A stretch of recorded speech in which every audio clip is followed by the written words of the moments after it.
Bonsoir à tous. Merci beaucoup d'être là. Juste deux mots de présentation. Ensuite, je laisse la parole à Cyril et on va prendre la parole très rapidement pour rappeler quelques éléments relatifs au service public. On va rien vous apprendre, mais dire un peu sur quoi on s'appuie, enfin, et sur quoi s'appuie notre programme, pour qu'après on puisse discuter à partir de ça. Voilà. Donc, je crois qu'on se connaît, ceci dit, mais pas complètement. Marlène Marty, j'enseigne la sociologie à Limoges et en particulier à des travailleurs sociaux. J'habite à Sorges et je viens de la LFI, mais je suis aujourd'hui très très heureuse de porter le programme de la Nouvelle Union Populaire. Voilà. Et puis donc je suis la suppléante de Cyril Girardot. Donc, en ce qui me concerne, donc j'ai 29 ans, donc je suis moi dirigeant fondateur d'Uniscope sur tout ce qui va être globalement lié au numérique et à l'informatique. Au-delà de ça, donc moi je suis issu à la fois du Parti ouvrier indépendant et à la fois de la France insoumise, dont j'ai été le directeur de campagne il y a 5 ans aux législatives sur Sarlat. J'ai juste émigré et transféré la frontière de Hautefort à Salagnac, donc il y a 10 minutes, mais un petit changement. Faut que je parle plus fort. D'accord. Sinon, tu prendras celui-là. Donc oui, on est non seulement fiers de porter ce programme de la NUP, de cette nouvelle Union populaire, écologique et sociale, mais surtout par rapport à tout ce qu'elle incarne et tout ce qu'elle représente, c'est-à-dire cette nouvelle union de la gauche et des écologistes dont on est les seuls représentants légitimes puisque les autres n'ont clairement pas voulu en faire partie pour diverses raisons. Et donc on va enfin pouvoir arriver à espérer pouvoir avoir un gouvernement de gauche avec Jean-Luc Mélenchon en tant que Premier ministre. Vraiment.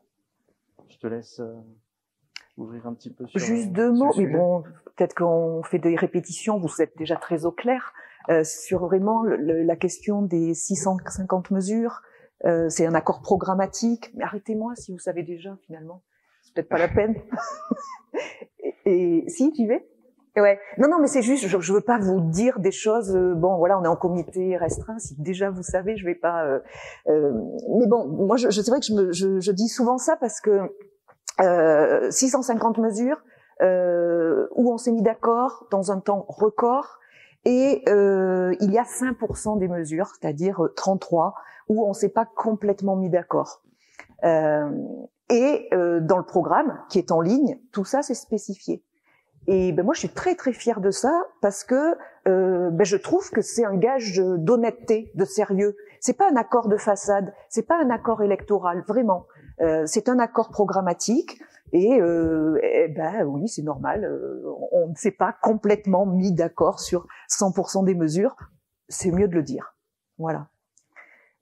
Du coup, je poursuis.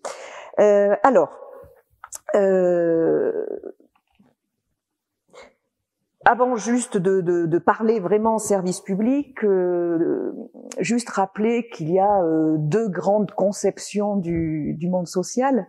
Une libérale, en gros, pour faire vite, chacun poursuit ses propres intérêts et la somme des intérêts individuels produira l'intérêt collectif. Théorisé par Adam Smith, entre autres. On a vu ce que ça a donné au XIXe siècle.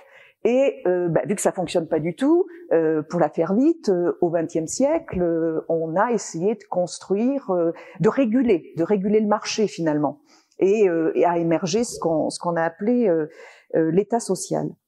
Puisque finalement, quand on laisse les individus seuls poursuivre leur intérêt les uns face aux autres, forcément, il y en a qui sont plus dotés que d'autres et ça marche pas. Et aujourd'hui, en fait, période néolibérale, ce qui est très fort, c'est que ces néolibéraux, ils nous vendent ce courant, ce modèle comme étant moderne en fait, alors que c'est pas du tout moderne. C'est ce qu'on a eu au XIXe siècle et qui n'a pas fonctionné en fait. Et remarque par contre le nom, il est bien, hein, néolibéral, c'est-à-dire qu'on refait un truc qui a absolument pas fonctionné. Bon. Une fois qu'on a dit ça, justement, qu'est-ce qu'on a construit finalement au cours du XXe siècle pour réguler le marché? Eh bien, entre autres, les services publics. Et les services publics, ils reposent sur un certain nombre de principes. Donc là, encore une fois, je vais rien vous apprendre, mais je vais quand même les reprendre rapidement parce que ils sont tellement dévoyés que on peut avoir tendance à pas les oublier, mais enfin oublier vraiment le principe originel. Et justement, notre programme, entre autres, il consiste à s'appuyer sur ces principes fondamentaux, sur ces principes historiques. Alors, un des principes, la continuité du service public. Alors moi, je travaille à Limoges, j'y vais en train depuis 15 ans. Et il y a 15 ans, les trains qui étaient affichés dans la programmation, ils étaient là, globalement. On se posait pas la question d'ailleurs s'ils allaient être là ou pas, ils y étaient. C'était vraiment l'accident s'il n'était pas là ou s'il était en retard. Aujourd'hui, on arrive à la gare, à Thiviers, je le prends. Donc, quand le guichet est ouvert, déjà ça c'est le premier préalable, bien on va voir le guichetier, ou alors on va voir les hommes là qui travaillent sur la voie, pour savoir est-ce que le train est là, est-ce qu'il y a quelque chose de particulier aujourd'hui, parce qu'on a intégré que la règle c'est pas qu'il soit là et qu'il soit à l'heure, c'est qu'à minima ils sont en retard. Donc là bien sûr la continuité du service public, on voit bien qu'elle fonctionne pas, et je pourrais bien évidemment prendre bien d'autres exemples. La question de l'égalité, l'égalité des usagers, et donc des situations identiques doivent être traitées de manière égalitaire. Quand on voit la mise en place du forfait patient urgence d'un coût de 19,61 €, à la charge du patient qui sera allé aux urgences et qui aura eu la chance de pas être hospitalisé derrière, il devra donc payer ce forfait. Donc là, entre celui qui a une mutuelle et celui qui en a pas, je suis pas sûre qu'il y ait égalité de traitement. Neutralité et laïcité. Alors ça, moi, c'est vraiment un sujet qui m'est très très cher, parce que le principe de laïcité avec notre gouvernement, avant aussi, mais peut-être un peu moins quand même, avec notre gouvernement, mais aussi avec finalement tous les partis de droite, c'est terrible combien le principe de laïcité est non seulement dévoyé, mais au nom du principe de laïcité, ils prennent des mesures qui vont exactement à l'inverse. Ils sont quand même très très très très forts. La laïcité, c'est simple. Loi 1905 doit garantir la liberté de croire, et y compris dans l'espace public. Chacun peut se croire à ce qu'il veut, il peut l'afficher, et l'État doit garantir ça en fait. Et c'est les fonctionnaires, les représentants de l'État, qui eux doivent être neutres pour justement le garantir. Eh bien, avec la loi séparatisme, le terme exact, c'est, je l'ai plus, confortant le respect des principes de la République. C'est excellent, confortant le respect des principes de la République. Eh bien, au nom de cette loi-là, l'État pourra demander un remboursement de subventions, ou ne pas financer, ou demander à une association d'être dissoute si elle ne respecte pas le contrat d'engagement républicain. Alors le contrat d'engagement républicain, on ne sait pas ce qu'il y a dedans. Par contre, on sait comment ça a été utilisé. Et par définition, l'État, il n'est pas là pour faire, pour être, autoritaire au point de contrôler la liberté d'association. Il est là pour garantir cette liberté associative. La primauté de l'intérêt général sur les intérêts particuliers. Alors là aussi, ils ont quand même fait très très fort. Les cabinets de conseil, c'est pas nouveau, c'est vraiment pas nouveau. Quand on s'intéresse à la question, ça fait des décennies cette affaire-là, que des cabinets privés font le boulot des fonctionnaires d'État, comme s'ils n'étaient pas capables de le faire. Puisque c'est comme ça que c'est présenté. Il faut aller chercher les compétences à l'extérieur. Enfin bref, on peut tout dire avec les compétences. Et donc ces cabinets de conseil, donc bien évidemment vous connaissez l'affaire McKinsey, donc là on arrive à un point quand même assez important. Puisque, alors là, il y a des chiffres tellement énormes qu'il faut que je prenne mes notes. Moi, ces chiffres-là, je les intègre pas. Hein. Le rapport McKinsey sur l'éducation nationale, qui a servi à rien, bien sûr. C'est 1 demi-million les 200 pages, c'est 2000 € la page. Pour ne citer que celui-là, parce qu'il y en a eu d'autres, bien sûr. Donc là, le scandale, il est double. Il est double parce que, bien évidemment, il est scandaleux que des fonds publics, finalement, sont dévoyés et viennent alimenter des intérêts privés. Ça, c'est le premier point. Mais j'ai envie de dire, c'est même pas le pire. Le pire, à mon sens, c'est que, finalement, les politiques publiques sont établies sous le diktat de ces cabinets privés. Donc ça veut dire que c'est des gros cabinets privés qui, finalement, ont le contrôle, ou en tout cas une partie du contrôle des politiques publiques. Je crois que voilà, ça c'est encore plus grave que la question de l'enrichissement, etc. Donc, à partir de ça, à partir de ce rappel, qu'est-ce qu'avoir en tête encore pour comprendre notre programme? Prendre en compte également que, bien évidemment, ces principes dévoyés, ça entraîne une asphyxie des services publics. Je pense avec des cures d'austérité, et je pense en particulier à l'hôpital, parce que je pense que l'hôpital, malheureusement, on parlait de l'éducation nationale, bon, c'est le cas aussi. Je pourrais parler du social, on pourrait parler évidemment de tous les services publics, bien sûr. Mais l'hôpital, c'est peut-être l'institution qui est la plus attaquée et qui est une des institutions dont on a peut-être encore plus besoin que les autres, quoi. Donc l'hôpital attaqué comment? Fermeture de lits, 20% de lits fermés en 20 ans. La Dordogne est dans la moyenne nationale. Il y a des départements, c'est bien pire, hein, c'est 50% pour l'Ardèche. Donc bon, voilà, on est dans la moyenne. Et aujourd'hui, fermeture de services, non plus seulement parce que l'ARS a pris cette décision, mais parce qu'il manque de soignants. Et donc, au point, il en manque tellement que les hôpitaux, les urgences notamment, ferment sur des créneaux. Alors ça, c'est pas légal. Continuité du service public, c'est pas légal. Quand c'est pas légal, on le rend légal. Donc, un décret, octobre 2021, qui a rendu cette pratique qui consiste donc à fermer des urgences la nuit, des urgences les week-ends, légales. Vous avez peut-être entendu le président des médecins, du syndicat des médecins urgentistes, qui très clairement annonce des morts là dans les semaines qui arrivent, quoi. C'est vraiment effrayant. Autre moyen d'asphyxier les services publics, c'est la T2A, tarification à l'activité. Pour faire vite, financement global auparavant, et la T2A, je crois qu'elle nous est arrivée en 2004, 2006, voilà, dans les années 2000. Donc c'est déjà ancien. Et là, il s'agit de tarifier des actes techniques. Donc il y en a certains qui sont mieux rémunérés que d'autres. Donc bien évidemment, la concurrence entre les cliniques et l'hôpital public est renforcée.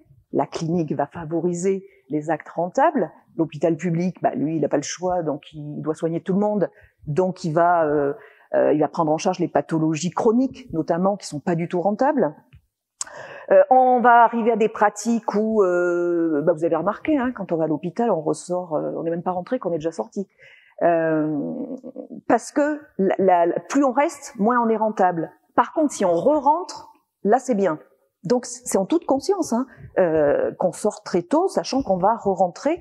Et les soignants là-dedans, mais c'est terrible parce que finalement ils sont pris dans une logique marchande, une logique malhonnête. C'est absolument pas pour ça qu'ils ont été formés. Et c'est, à mon avis, une des explications de la fuite des soignants de l'hôpital public. C'est maltraitant pour les soignants, pour les patients aussi, bien évidemment. Et au fond, on est avec un système là qui est complètement déshumanisé. Finalement, l'hôpital qui accueille des humains pour les soigner, est complètement déshumanisé, et on est avec cette logique comptable en fait, cette logique comptable qui prédomine. Et donc, alors je vais dire quelque chose qui peut paraître très naïf, très banal, mais en vrai ça l'est pas au regard de tout ce que je viens de dire. C'est que dans notre programme de la nouvelle Union populaire, écologique et sociale, l'humain est au centre du programme, et c'est mis en avant dès les premières phrases d'introduction. Alors ça pourrait, ouais, voilà, paraître naïf ou même, je sais pas comment dire, mais non, parce que c'est ça qui se passe. C'est que des services publics, ils sont faits pour les humains. Ils sont pas faits pour une comptabilité. Ils sont pas faits pour une logique marchande. Sauf que on est dans cette logique-là. Donc, vraiment, cette notion de l'humain qui est au centre de notre programme et sur lequel on insiste, c'est pas pour faire beau, quoi. Ça a vraiment du sens. Alors, qu'est-ce qu'on va faire, nous? Alors, déjà, moi j'insiste beaucoup, au cours du XXe siècle, il y a eu des gens intelligents avant nous, Ambroise Croizat par exemple, et d'autres, qui ont construit finalement un encadrement de la vie sociale, des instruments pour permettre une solidarité qui sont très intelligents. Donc on va juste déjà commencer par reconstruire ce qui a été défait, tout simplement. Alors bien sûr, après, il faut pas avoir un discours passéiste. On va pas revenir comme au XXe siècle, parce que bien évidemment, on est au XXIe et la question se pose autrement, et il y a de nouveaux enjeux. Mais en tout cas, revenir dans l'esprit du service public et de ce qui s'est construit au cours du XXe siècle, ça c'est sûr. Et dire ça, c'est pas être passéiste. Donc, déjà, très concrètement, on va développer les points d'accès au service public, les points d'accès de proximité. Il y a les maisons France Service qui ont été créées pour répondre à ce problème-là, qui y répondent partiellement. Parce que les maisons France Service, en effet, elles mutualisent les services publics dans un lieu, le village qui est le plus important du canton. Il va y avoir un service de meilleure qualité parce que on a des horaires, des plages horaires assez stables, etc. Sauf que ça résout pas le problème de la fermeture des services publics de proximité. D'abord parce que ceux qui sont éloignés, il y en a toujours qui sont éloignés de ces maisons France Service, rien n'est résolu pour eux. Il n'y a pas de transport en commun qui leur permet d'aller à la maison France Service. Et surtout, ces maisons France Service, il y a tout un financement qui repose sur les collectivités territoriales. Et alors, je parlais tout à l'heure de marchandisation, de privatisation. Bien sûr qu'il y a cette grande tendance, mais il y en a une autre, qui est bien évidemment la décentralisation, pour le dire poliment entre guillemets, mais qui finalement est pas toujours, mais qui est souvent le désengagement de l'État qui fait peser sur les collectivités finalement les charges dont il ne veut plus s'acquitter. Et avec la Maison France Service, c'est ça, quoi. C'est pas vrai. L'État ne répond pas à la question de la fermeture des points d'accès aux services publics. Donc nous réouvrirons des points d'accès aux services publics, des gares, des guichets, des bureaux de poste, etc., etc. En fait, nous voulons redonner à l'État ses responsabilités. Et dans notre programme, il y a une durée qui est mentionnée, qui est de 30 minutes pour chaque citoyen pour avoir accès à un hôpital, à une maternité, à un lycée. Deuxième point, redonner des moyens humains et financiers aux services démantelés. Donc j'ai parlé de l'hôpital tout à l'heure, c'est simple, réouvrir les lits qui ont été fermés, réouvrir les services qui ont été fermés. Fin de la tarification à l'acte et à l'activité, et engagement d'un plan pluriannuel de recrutement de professionnels. L'école, très rapidement, aller vers la gratuité réelle de l'école. Donc ça veut dire l'école, elle est gratuite aujourd'hui, sauf qu'il y a la cantine, il y a les transports. Donc dans notre programme, il y a la volonté de rendre gratuit la cantine, les transports. Réduire les effectifs à minima sur la moyenne européenne, à savoir 19 élèves, on en est loin. Et là aussi, bien évidemment, adopter un plan pluriannuel de recrutement. Je disais tout à l'heure que j'étais en ce moment très très très en colère après l'éducation nationale, mais je ne suis pas la seule. Ma fille est en seconde, il faudrait que je l'objective, hein, mais je pense qu'en heure de cours qui lui a manqué, mais vraiment sans mentir, je pense qu'il y a un 6e. C'est incroyable le nombre de semaines où un prof était absent, congé maths. C'est vrai que ça s'anticipe pas, c'est très très difficile à remplacer. Congé maths, il est remplacé que 2 mois après. Et je vous passe, ce n'est qu'un exemple. Donc c'est clair, l'éducation nationale, elle manque de moyens comme les autres services publics.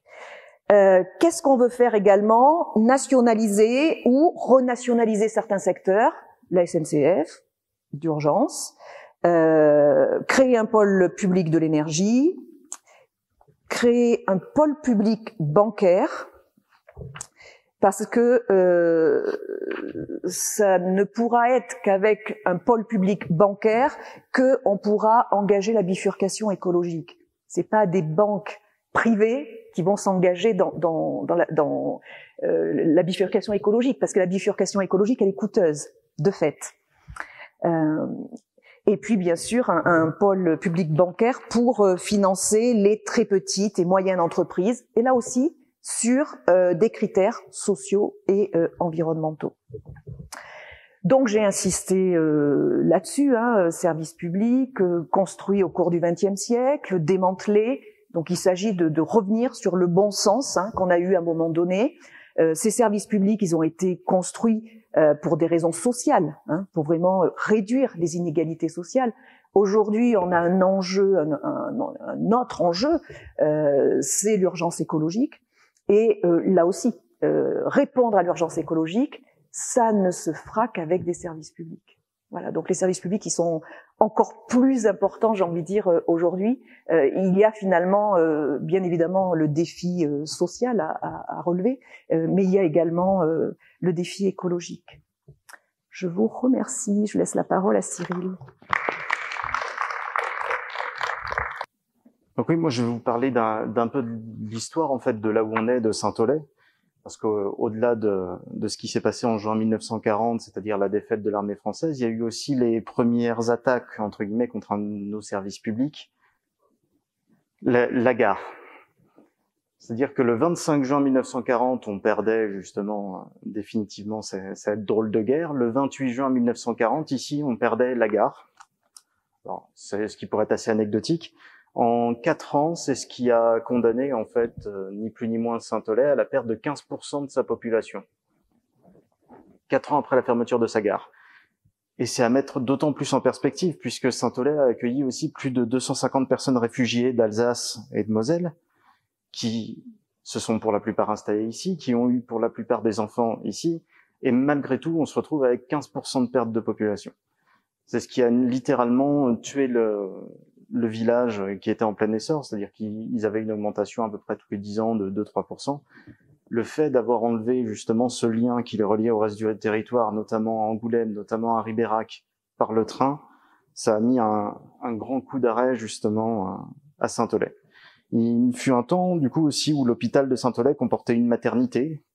Maintenant, il va falloir aller soit 40 minutes à Angoulême, soit 3/4 d'heure, 1 heure à Périgueux, soit changer de département, soit de toute manière avoir au minimum 1 heure de voiture et revenir à chaque fois. La question qu'on peut se poser après, c'est surtout qui a tué l'hôpital public? Qui a tué ces services publics-là? Qui a tué le transport public? Qui a fait fermer écoles, trésors publics, et j'en passe?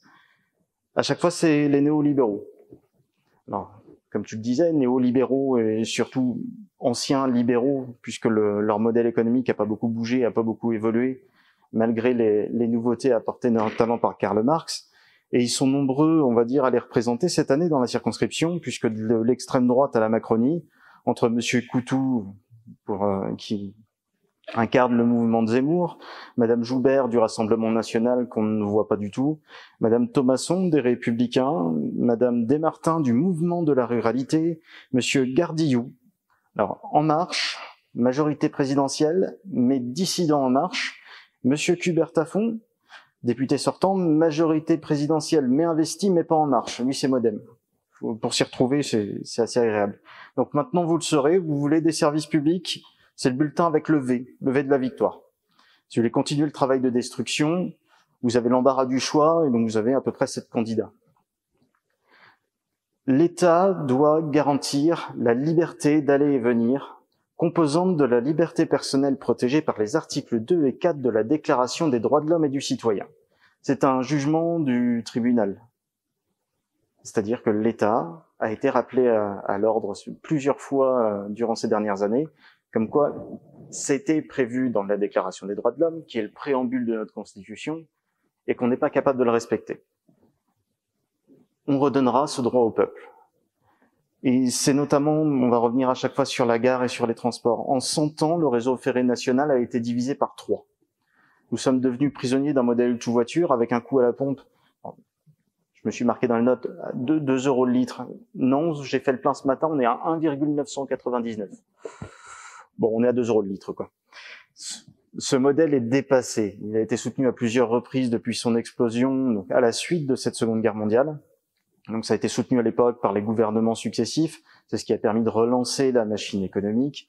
Aujourd'hui, ce monde-là est dépassé. Et c'est assez hallucinant de devoir se dire qu'on va devoir remettre des rails qu'on a enlevés nous-mêmes. Donc non seulement, au-delà de ça, on bloquera les prix des produits de première nécessité, que ce soit sur l'énergie ou sur l'alimentaire, parce que c'est nécessaire, parce que les 5 ans de Macron, président des riches, on va y opposer 5 ans de nous, aux Robin des Bois, légaux, mais Robin des Bois quand même. On va les reprendre ce qu'ils ont donné. Et donc même si... Alors là, c'est vrai que l'anecdote était assez marrante. Il y a certains éditorialistes, donc des Échos, pour ne les citer que, qui vous donnent quelques petits conseils. Donc ça a été paru le 27 mai. Donc, je vais juste vous le lire, parce que je voudrais pas que vous confondiez avec ma parole et la leur. Normalement, vous ne devriez pas. Il vous conseille donc de manger moins, se chauffer moins, rouler moins. Tout ce qui peut encourager notre moindre dépendance au gaz et au pétrole russe doit l'être. Et c'est pas le mieux. Restaurer notre pouvoir de production est autrement prioritaire que protéger le pouvoir d'achat. Traduction, les pauvres, vous pouvez crever. Voilà. Donc voilà ce à quoi ils pensent. Ces gens-là n'ont jamais eu à choisir entre se soigner et se nourrir, entre se chauffer et se nourrir. Bien que vu le temps qu'il fait, c'était plutôt cet hiver. Il serait temps que ces gens-là nous écoutent, parce que le peuple ne se laissera pas faire, déjà. S'il y a eu des manifestations monstres pendant ces 5 ans, notamment avec les gilets jaunes en tête, ce n'est pas pour rien. On ne se laissera pas faire. Et au-delà du simple fait de pouvoir remplir son réservoir ou de pouvoir remplir son frigo, nous devons sortir de ce modèle tout voiture, parce qu'il est essentiel, non seulement d'un point de vue écologique, que ce soit par la pollution qui est directement réalisée lors de la production de ces voitures, ou que ce soit sur la consommation. Et bien sûr, ça ne pourra pas se faire à marche forcée. Donc il va falloir faire transiter tout le monde, tout notre système, avant de devoir essayer d'imposer. Et c'est pour ça qu'il faut impérativement réduire les prix, juste pour qu'on puisse arriver à continuer de survivre pour le moment. Et c'est aussi essentiel de sortir de ce modèle tout voiture d'un point de vue social. Parce que c'est l'impossibilité de se déplacer autrement dans notre monde rural. Donc sans voiture, les jeunes, sans permis ou sans moyen d'acheter une voiture, d'entretenir les voitures, qui sont légèrement des gouffres par moment, surtout qu'on ne peut se permettre que d'avoir des vieilles voitures, on sait quelque chose, que ce soit les seniors en perte de capacité, en absence de permis, ou avec les mêmes conditions que les jeunes, plus les moyens d'entretenir une voiture, que ce soit ceux qui souffrent d'un handicap, où le coût d'une voiture adaptée est assez impressionnant. J'ai un petit peu de chance, moi c'est que la jambe gauche, donc une boîte auto et ça résout le problème. Mais ça n'empêche pas qu'il va falloir arriver à résoudre tout ça. Et le meilleur moyen, c'est à nouveau de remettre des services publics de transport. C'est au cœur de notre modèle social et économique. C'est ce transport public qui permet l'accès à tous les autres services, à la vie. Au fait de pouvoir aller au travail, d'aller à l'école, de bénéficier de tous les services publics dont l'État doit se porter garant. Et si on ne pourra pas remettre des rails partout sur la France en un claquement de doigts, malgré que ce soit l'objectif à long terme, on en est capable, ils l'ont fait. On a des gares dans tous les villages. Alors aujourd'hui, on ne sait plus trop où elles sont. Pour certaines, elles sont complètement abandonnées, d'autres ont été transformées en habitations, en usines. Mais on a été capable de le faire. Et c'est juste un petit rappel pour ces néolibéraux qui à chaque fois nous serinent avec. Et le coût de tout ça, le coût, c'est 1 million d'euros pour 10 km de rail. Mais pour 10 km de route, c'est 10 millions d'euros. Pour 10 km d'autoroute, c'est 100 millions d'euros. S'il faut jongler un petit peu sur les priorités, pour 10 km d'autoroute, vous avez 1000 km de rail. Il n'y a pas de problème. On va le trouver, l'argent. En attendant, et donc faute de mieux, il faudra permettre au peuple de retrouver ce droit fondamental d'aller et venir, chose qui a été dit dès le début, en mettant en place un réseau national de transport en commun, en imposant sa gratuité, et notamment avec l'aide de bus de manière transitoire pour le remplacer à terme par du train. Nous avons pour objectif de rendre donc non seulement certains services publics qui sont particuliers comme l'hôpital et le lycée, comme tu le disais, à 30 minutes de chaque lieu de vie, mais nous avons pour objectif de rendre chaque service public accessible à 15 minutes de chaque lieu de vie sur tout le reste. Et sans compter spécifiquement sur les France Services, j'y reviendrai après. Et cette problématique des transports en commun, et c'est une problématique non seulement qui va nous toucher tout le monde, mais spécifiquement les jeunes. J'étais le mardi 24 à Nontron où 8 jeunes avaient projeté leur propre documentaire et organisaient donc un ciné-débat. C'est quelque chose qui a été fait en collaboration avec la mission locale, avec l'association Le Ruban Vert, et ils parlaient de leurs problématiques à la fin, durant ce débat. Tous, sans exception, ont mis le doigt sur le problème des transports en commun et des transports tout court. Alors particulièrement, il y en a un qui m'a interpellé un petit peu plus spécifiquement, puisqu'il disait « J'ai de la chance, j'habite à la Coquille, j'ai une gare qui fonctionne. » Donc 3 trains. Un à 8h le matin, un au milieu de la journée et un à 19h le soir. Il me disait « Du moment que c'est plus des horaires de bureau, c'est mort. » Les moindres choses que lui proposait Pôle emploi, c'était à 25 km, sans train à l'arrivée. Il n'a pas de voiture. Donc, je sais pas si vous vous donnez 25 km à pied, c'est 4 heures de marche en marchant bien. Faut pas s'arrêter, faut pas être handicapé. Et faut vraiment pas avoir besoin de s'arrêter. Comment voulez-vous que les jeunes restent? Pas d'accès aux services publics, pas d'accès au travail, aucun transport en commun. Et en bonus, pas de voiture, pas les moyens pour passer le permis. La précarité, c'est un frein supplémentaire, non seulement à la mobilité en général, mais à tous les autres accès aux services publics. Ce jeune-là a un petit avantage, hébergé chez ses parents et surtout attaché à ce territoire, donc il n'a pas l'intention de partir. Mais c'est une vraie galère et ça fait plus de 2 ans qu'il cherche du travail.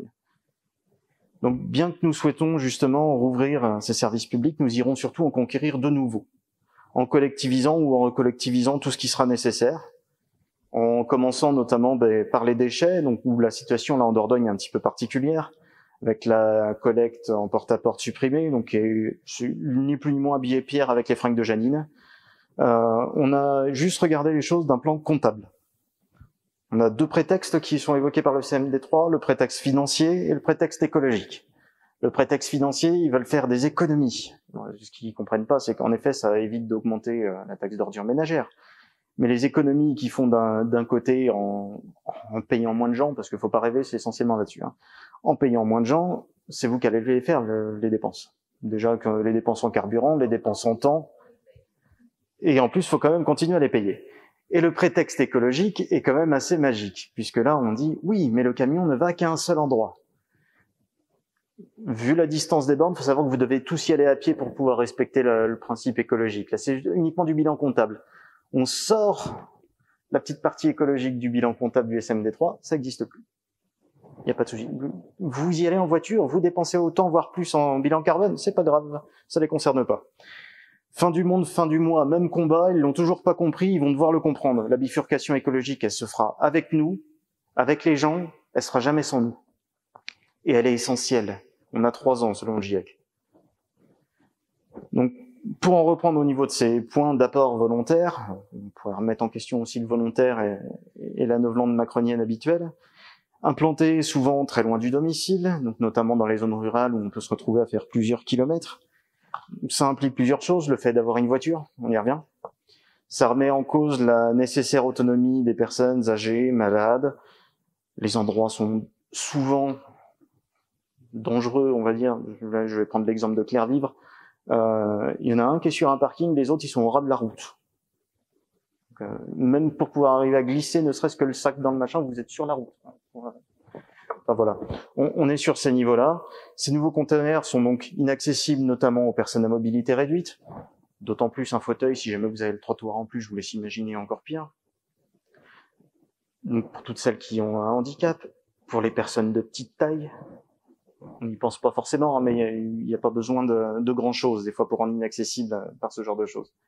À cela donc s'ajoute la mise en place de cette redevance dite incitative, qui est appelée à augmenter au fil des années, qui va gréver donc le pouvoir d'achat de tous, puisqu'il y a une limitation du nombre de sacs qui peut être déposé. Donc 24 par an pour un foyer d'une ou deux personnes. C'est 24 sacs de 25 litres hein, de tête. C'est 48 pour 3 à 4, 72 pour 5 et plus. En fonction du plus, c'est quand même que 72. Hein. Après, il faudra payer plus. Ça va non seulement pénaliser les personnes devant porter des protections hygiéniques, les familles ayant un bébé, les familles nombreuses. Et c'est là où même leurs propres organes, on va dire, de contrôle commencent à dire qu'il y a un problème. La Chambre des comptes de Nouvelle-Aquitaine constate l'information financière délivrée aux élus et aux citoyens à travers les annexes du compte administratif est insuffisante. Sans blague. Pour l'heure, le niveau de la redevance incitative, qui va peu à peu remplacer la taxe d'enlèvement des ordures ménagères à compter de 2023, est inconnu. C'est pas mal quand même. On fonce droit dans le mur, on y va, on sait pas où, on sait pas quand, on sait pas comment, mais on y va. Les économies qui sont envisagées par le CMD3 portent en large partie sur le personnel. C'est ce que je disais tout à l'heure. Ils ont notamment la volonté de modifier leur statut. Ça par le biais d'une transformation en un service public industriel et commercial qui non seulement est une porte grande ouverte vers la privatisation, mais aussi vers la dérégulation des salaires. Alors, l'excuse officielle avancée, c'est parce qu'ils n'arrivent pas à embaucher parce que les salaires sont trop bas.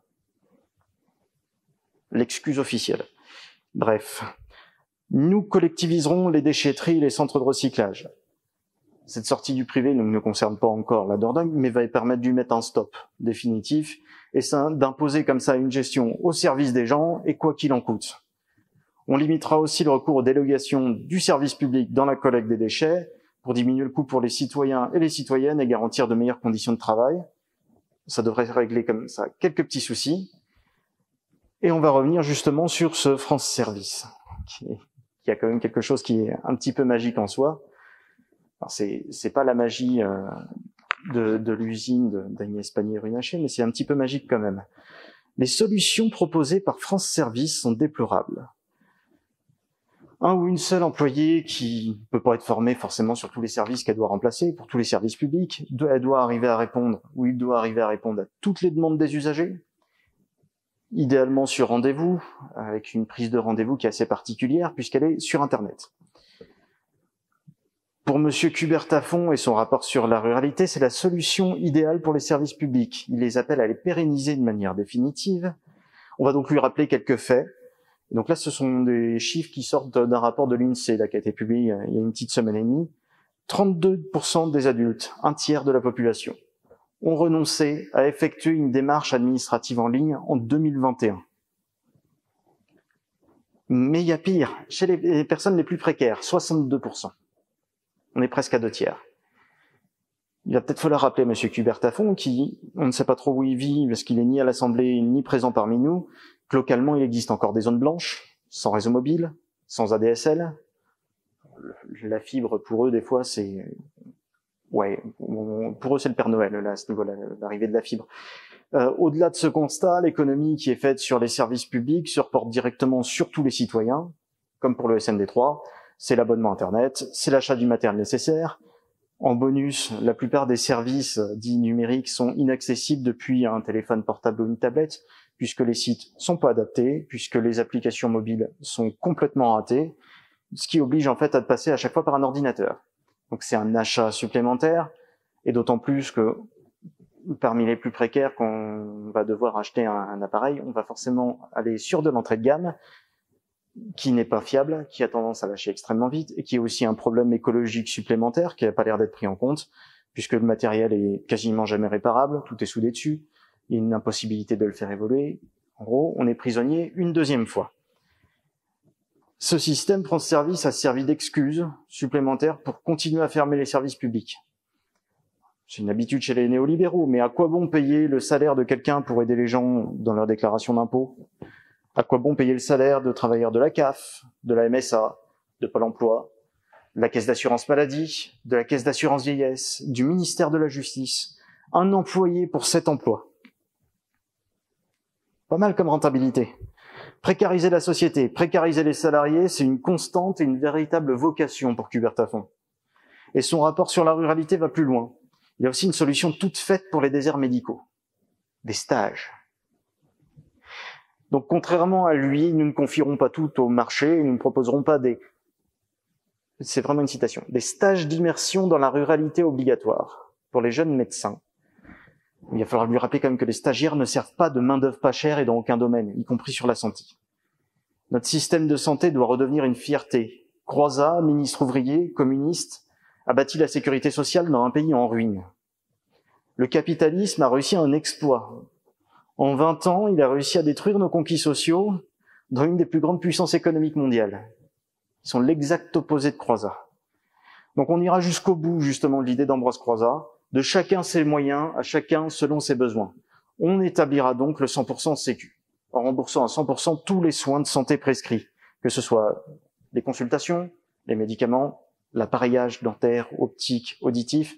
Ça nous permettra aussi de faire pression sur les industriels pour réduire ces tarifs-là, notamment au niveau des lunettes et appareils auditifs qui sont relativement non seulement prohibitifs et exagérés. Actuellement, il y a un tiers de la population qui se prive de soins. Alors c'est pas par choix, c'est par manque de moyens, c'est une évidence. Pas pour eux, mais c'est une évidence. On mettra aussi en place des centres de soins de proximité en salariant tous les praticiens nécessaires afin de rétablir un système de santé permettant de couvrir les besoins de tous et émaillant tout le territoire. Et on va continuer un petit peu sur Hubert Taffon en parlant de ce rapport sur la ruralité. Il y a un petit passage agréable, sympathique, dans la droite lignée de son mantra, précariser les salariés à tout prix. Si vous trouvez le rapport avec la ruralité, je vous offre une bière à la fin, je vous préviens. Confier au maire et président de PCI la définition des zones touristiques ou commerciales permettant de déroger à l'obligation du repos dominical. Le rapport avec la ruralité, aucun. Avec le tourisme, là, oui, il est bien bienvoyant. Donc comme ça, il veut laisser le choix au maire de dire, ben, là, les 3 commerces, en fait, c'est une zone touristique. Le repos des salariés, on s'en fout. C'est quand même marqué donc dans ce rapport de 70 propositions pour la ruralité. Je ne sais pas où il vit, hein. Je vais revenir à chaque fois, mais je ne sais vraiment pas où il vit. Bref, on va revenir sur les services publics. On collectivisera bien sûr les services et la gestion, notamment de la régie de l'eau. Il est anormal qu'en 2022, que des actionnaires s'enrichissent sur un bien aussi vital qu'est l'eau. Nous devons sortir cette précieuse ressource de la sphère marchande et au plus vite. Cela nous permettra notamment de financer la gratuité des premiers mètres cubes d'eau, afin de permettre à tous de vivre. On en profitera au passage pour stopper la fusion de Veolia et de Suez. Comme ça, on récupérera les salariés qui, eux, n'ont rien demandé, et on les intégrera directement dans les comités de cogestion publics et citoyens. Et ça nous permettra de nationaliser tous les actifs restants. Sièges sociaux, prises d'eau, centres de recherche, on récupère tout. On mettra fin ainsi aussi aux pratiques de réduction et de suppression de l'eau, quand vous ne pouvez pas payer votre facture. C'est pas par choix. Ils ont un petit peu du mal, c'est un comportement stupide, c'est une habitude, une dérive du capitalisme et des néolibéraux. D'être stupide, hein, bien sûr. Que de penser qu'en mettant la pression sur les pauvres, ils trouveront miraculeusement de l'argent qui n'existe pas. C'est vrai que sur l'argent qui n'existe pas, les banques sont capables de prélever des frais. Donc bon, c'est dans la même lignée. On en profitera aussi pour diminuer la TVA sur l'usage domestique de l'eau pour aller vers un taux nul à terme. Et ainsi, ça nous permettra d'ajouter le droit à l'eau potable et à un assainissement de qualité en tant que droit fondamental et donc dans la Constitution. On en profitera pour les autres collectivisations. L'électricité et le gaz, notamment en mettant un frein définitif à la privatisation des barrages hydroélectriques qui est en cours. Qui nous diront l'Europe, l'Allemagne en fait autant. Donc, on est capable de le faire, si eux sont capables de le faire eux aussi. On garantira la gratuité des premières quantités d'énergie indispensables à une vie digne. On instaurera au-delà une tarification progressive qui pénalisera les mésusages et gaspillages, et nous refuserons ainsi la libéralisation du marché de l'électricité et du gaz comme ce qui est actuellement. C'est-à-dire que ça nous permet d'éviter par exemple de devoir s'aligner sur les pires producteurs en électricité pour pouvoir fixer le tarif EDF. Parce que la bifurcation écologique, elle se fera pas sans maîtriser la production énergétique et sans améliorer notamment aussi les conditions d'isolation des habitations, parce que l'isolation des habitants, là, elle est bien en place. Ainsi, on fera l'isolation d'au moins 700 000 logements par an et on mettra fin aux situations de précarité énergétique. On privilégiera d'abord les rénovations complètes, on interdira réellement la location des passoires thermiques, ce qui n'est pas le cas actuellement, on renforcera le programme de détection de ces passoires, on ciblera les aides à la rénovation en fonction des revenus des ménages, et en parlant des aides à la rénovation, ça nous permettra au passage de passer sur les rénovations énergétiques à une TVA à 0%, puisque ça sert absolument à rien de rembourser une TVA qu'on collecte de l'autre côté. Et le but, à terme, c'est non seulement un reste à charge zéro pour les plus modestes, mais aussi un dispositif d'avance de trésorerie, parce que sinon, ils ne pourront jamais le faire. Il faut qu'on puisse arriver à leur donner les moyens. Et en parlant de trésorerie, nous collectiviserons les banques de détail, les banques. Donc ça nous permettra de lutter en effet contre le financement de ces industries polluantes, ce qui est une spécialité, on va dire, du Crédit Agricole et de la BNP, de lutter contre la fraude fiscale, qui est une spécialité bancaire de... Ouais, là, tous, hein, pratiquement, ils ont pratiquement tous des filiales dans les paradis fiscaux. Ça nous permettra d'y mettre fin. Et ça nous permettra enfin d'arrêter cet impôt privé qui est collecté sur le dos des pauvres. Parce que les banques se font un pognon de dingue sur notre dos. En 2017, l'UNAF, 60 millions de consommateurs, organisme marxiste par excellence, alertait que les banques françaises collectent 6,5 milliards d'euros, juste en 2017, de frais à ceux qui n'ont pas d'argent. C'est 330 000 années de SMIC par rapport à 2017, dont tout va bien. On mettra un terme définitif à ces pratiques. Et ça nous permettra de lancer à nouveau la mise en place de services publics de qualité. On lancera un plan massif de 200 milliards d'euros sur 5 ans. Ce qui n'est pas grand-chose, hein. Ça fait 40 milliards d'euros par an. La fraude fiscale, c'est 100 milliards. Ça nous permettra de développer l'emploi, la formation, rétablir les pôles publics dans tout ce qu'on a vu, l'énergie, transport, santé, les gérer démocratiquement et permettre ainsi de réindustrialiser le pays, pas juste comme un vœu pieux, mais par des plans entiers de filières et au service de cette bifurcation écologique qui est nécessaire. On garantira la gestion publique d'une liste de biens communs et de services essentiels qu'on établira par référendum. Il est temps que le peuple s'exprime sur ce qu'ils ont besoin impérativement. On créera ainsi un défenseur des biens communs, chargé de produire et de publier un rapport annuel. On empêchera le droit de propriété privée de prévaloir sur l'eau, sur l'air, sur l'alimentation, sur le vivant en général, sur la santé et l'énergie. Il nous faudra combattre pour ça des dizaines d'années de libéralisme débridé, notamment parce que la lutte contre la précarité a besoin de moyens pour ses services publics et qu'il est hors de question d'habiller Paul avec les fringues de Jean. Il nous faudra donc financer les services publics dès maintenant, pour que l'accueil soit digne pour tous et dans tous les domaines. Et parmi ces services publics, il y en a un qui, localement, et en milieu rural en général, nous touche tout particulièrement, l'absence de transport en commun, et on pourrait en rajouter un second, l'absence de médecins. Et donc, il est temps de mettre fin à ces ruptures d'égalité. Par exemple, quand on vous coupe l'eau par manque de moyens, il y a rupture d'égalité. Quand on vous ponctionne des frais bancaires parce que vous n'avez pas d'argent, il y a rupture d'égalité. De même, au niveau de la prise en charge de la santé des personnes les plus fragiles, elle ne sera plus que plus efficace avec un système de santé développé, maillant tout le territoire, d'autant plus qu'on tend notre pauvreté en transport public. Et quand vous ne pouvez plus bénéficier de ces services publics de qualité, comme les transports, la collecte des déchets, l'accès à l'énergie, aux soins, il y a rupture d'égalité. Alors les 12 et 19 juin, vous aurez le choix. Poursuivre la destruction de nos services publics ou les rénover. Il n'y a plus qu'une seule solution pour renverser la vapeur, saisir le bulletin de vote avec le V, quel que soit le nom dessus. Alors en Charente, on n'est pas très loin, ce sera celui de Chloé Chevalier. Sur tout le reste de la Dordogne, on a encore d'autres choix, notamment avec Pascal Martin, avec Sébastien Peytavi, avec Michel Roux, ou le mien, pour ici. Et le choix va être clair, c'est la retraite à 65 ans ou à 60 ans. Le SMIC, on le maintient à 1250 € ou on le monte à 1500. C'est 5 ans de Macron ou 5 ans avec nous. Donc il n'y aura plus qu'un seul choix à faire, stop ou encore. et merci.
Debout les damnés de la terre, debout les forçats de la faim, la raison commence au cratère, c'est l'éruption de la faim.